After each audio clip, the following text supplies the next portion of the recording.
What the hell?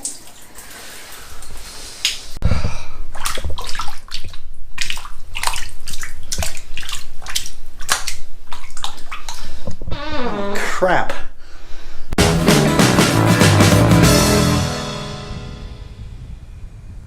Welcome back to the channel. Hey, before we get started, let's take just a second and drop down below and hit the subscribe button and ring the bell icon. That way you're not going to miss any of my awesome videos. Let's get right to it. Alright, today we're going to talk about how you can go about unclogging a tub or a shower drain. So we're going to talk about a couple elements that are involved and the things that you don't see that are behind and underneath your tub or shower. That way we have a better idea of what you're getting into. Okay, so here's a tub, all right, in anybody's conventional home. As you know, everybody sees the drain. And then you got the little plate up there, which is your overflow, and some are set up, and that's how you would stop the water up to take a bath. Now, if you were able to look behind the tub and underneath the tub, you would find this. This is a modern day tub waste setup, okay? There's your drain. There's that plate we talked about, the overflow plate. And it's going to connect together, as you see, coming down into this T and there into a P-trap and out to the rest of the main drain in the bathroom. Most of the time, the common reason why you have a stoppage in your tub is going to be due to hair. So if you have this kind of setup, you can sometimes just turn this thing out of here, set it down, and look inside of here and take a look and see if there's a bunch of hair that's kind of just hanging out. At that time, you can take probably a pair of needle nose pliers and just get in there and pull that hair out and clean it out real good. That's 99% of the time you're going to have the problem when it comes to this tub draining properly. If it's an older home, your problem may be down here inside of this trap, okay? Especially if it's old and it's cast iron and that pipe has swelled itself shut and everything, that hair is going to collect down here. So how do we get to that? We have to go up here and we have to remove this overflow plate and insert a drain cleaning snake so we can get down through this entire system and push that stoppage on out. That way you have a better drain. Okay, well, shower drains are a little bit different. They don't have the overflow plate, and you can't get up on a roof and put a snake down through there to clear out a shower drain. Your shower drain is going to be set up a lot like this. This is a 2-inch pipe, okay? So imagine this being the floor of your shower with your little drain plate. Your water is going to go down, and it's going to go through a P-trap, okay? And then out to the rest of the drain that's inside that bathroom. And once again, the biggest cause of that drain stopping up or being slow is hair, or it's a combination of shampoos, conditioners, any kind of products that you use inside the shower, soaps and stuff like that. That stuff starts coagulating and it'll collect to the walls inside that drain, and it'll make it so that drain isn't going down the proper way. So we have to tackle that through the floor with a drain cleaning snake. So stick around because I'm going to show you how to do that. Okay, before we get started, we're inside of the shower.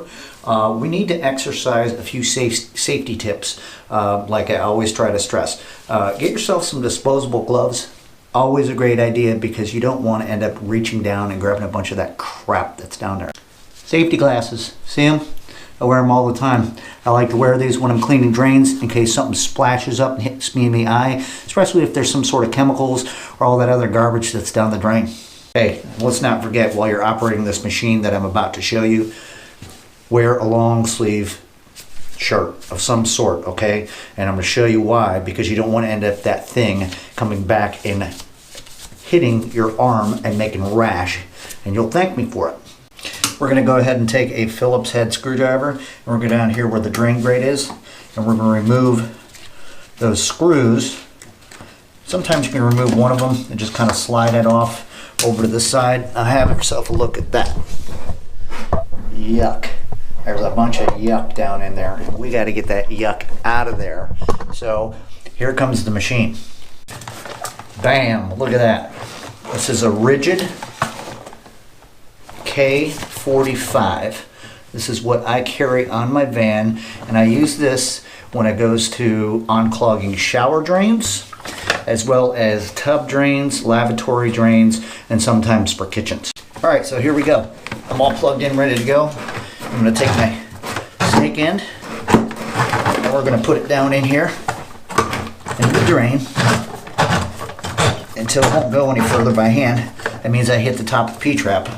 I'm gonna go ahead and pull this back so I can lock it, and pull the trigger on my drill, and here we go.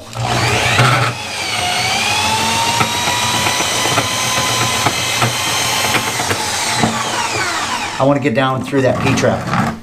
Okay, let's continue.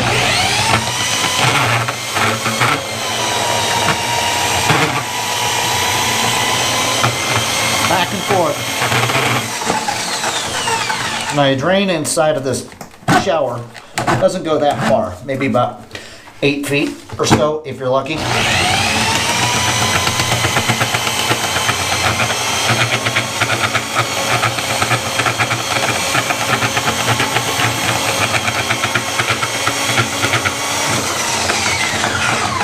Whoa, Betsy, getting out of control here. Push some of this back in. All right. Let's actually pull this out. See if we got any goodies out of here. Oh, look at all that hair and crap that's inside of there. Okay, that's why I wear gloves and stuff. And I also have a little plastic grocery bag. This way I can take and I can remove all that extra hair. Okay, like we talked about a little bit earlier, this is the main cause of why your shower drain isn't draining the way it's supposed to.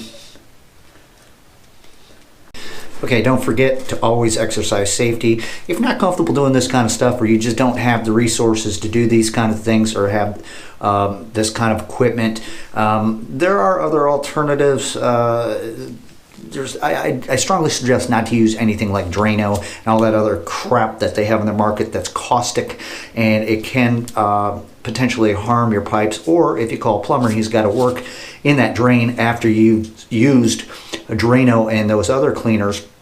You risk getting burned by those chemicals and stuff like that. So you can actually, try to apply some vinegar and some other things. There's some holistic, natural remedies that you can pour into your drain that may give you some sort of success. If not, you may end up getting on the phone and calling me. Hey, I hope this video has helped you out in some way or another.